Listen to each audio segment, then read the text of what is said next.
দিক থেকে যদি ভাবি, এই ৪০ মেগাওয়াট কি খুব বড় কোনো পরিবর্তন আনবে?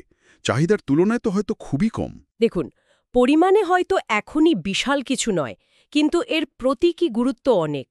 প্রথমত, এটা গ্রিন এনার্জি, নবায়নযোগ্য জ্বালানি আসছে। দ্বিতীয়ত, বাংলাদেশ যে বিভিন্ন দেশ থেকে জ্বালানি আমদানি করে সেই তালিকায় নেপাল যুক্ত হল। মানে জ্বালানি নিরাপত্তা বাড়াতে এটা একটা পদক্ষেপ।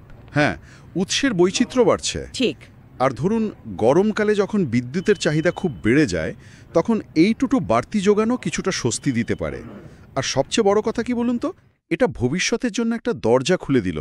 হয়তো ভবিষ্যতে আরও বেশি বিদ্যুৎ আসবে। সেটাই। আর ভারতের জন্য আপনি বলছিলেন এনার্জি হাব হওয়ার লক্ষ্যের কথা। এর বাইরে আর কি কোনো সুবিধা আছে ওদের? অবশ্যই আছে। ভারত তো এই অঞ্চলের সবচেয়ে বড় দেশ, অর্থনীতিতেও এগিয়ে, আবার ভৌগোলিকভাবেও একেবারে মাঝখানে।